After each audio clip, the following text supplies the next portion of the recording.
Olá, meu querido irmão, minha querida irmã.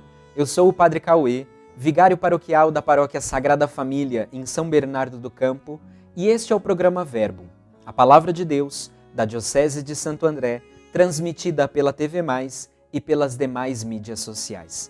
Hoje, sexta-feira, dia 13 de janeiro, nós estamos na primeira semana do Tempo Comum, e o Evangelho que nos é proposto hoje é tirado do segundo capítulo de Marcos, versículos de 1 a 12.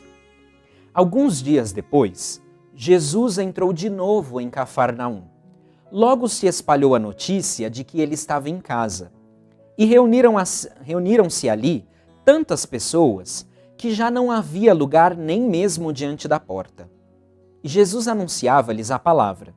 Trouxeram-lhe então um paralítico, carregado por 4 homens. Mas não conseguindo chegar até Jesus por causa da multidão, abriram então o teto, bem em cima do lugar onde ele se encontrava. Por essa abertura, desceram a cama em que o paralítico estava deitado. Quando viu a fé daqueles homens, Jesus disse ao paralítico: Filho, os teus pecados estão perdoados. Ora, alguns mestres da lei que estavam ali sentados refletiam em seus corações: como este homem pode falar assim? Ele está blasfemando. Ninguém pode perdoar pecados a não ser Deus. Jesus recebeu logo o que eles estavam pensando no seu íntimo e disse: Por que pensais assim em vossos corações? O que é mais fácil dizer ao paralítico: Os teus pecados estão perdoados? Ou dizer: Levanta-te, pega a tua cama e anda? Pois bem, para que saibais que o Filho do Homem tem na terra poder de perdoar pecados, disse ele ao paralítico, eu te ordeno, levanta-te, pega a tua cama e vai para a tua casa. O paralítico então se levantou e, carregando a sua cama, saiu diante de todos. E ficaram todos admirados e louvavam a Deus, dizendo: Nunca vimos uma coisa assim. Palavra da salvação, glória a vós, Senhor. Meus irmãos, o Evangelho que hoje nós temos diante de nós apresenta uma cena inusitada. Jesus volta para sua região, para sua casa, e uma multidão o segue. São tantas pessoas que se torna difícil de chegar ao encontro de Jesus. Nesse contexto, então, trazem um paralítico que não consegue aproximar-se de Jesus. Pegam esse homem, abrem um espaço no telhado e fazem com que ele desça pelo telhado, pelo teto da casa. Olha, meus irmãos, imagina o esforço que foi necessário para fazer com que este homem se encontrasse com Jesus. É interessante que aqueles 4 que o ajudavam não mediram esforços. E mais interessante ainda é perceber que o que motiva Jesus a curar este homem, a dar a ele o seu perdão, a agir com misericórdia para ele, não é um pedido que o homem paralítico o faz, mas a fé dos ajudantes. São os ajudantes que provocam, de certo modo, Jesus. Os ajudantes certamente confiavam em Jesus, porque ele podia curar os doentes, como a gente tem ouvido nos evangelhos desses últimos dias. Mas vejam, essa é uma imagem de como deve ser a igreja. Acreditar que cada vez mais, na medida em que levamos os irmãos ao encontro de Jesus, o Senhor tudo pode inclusive curar.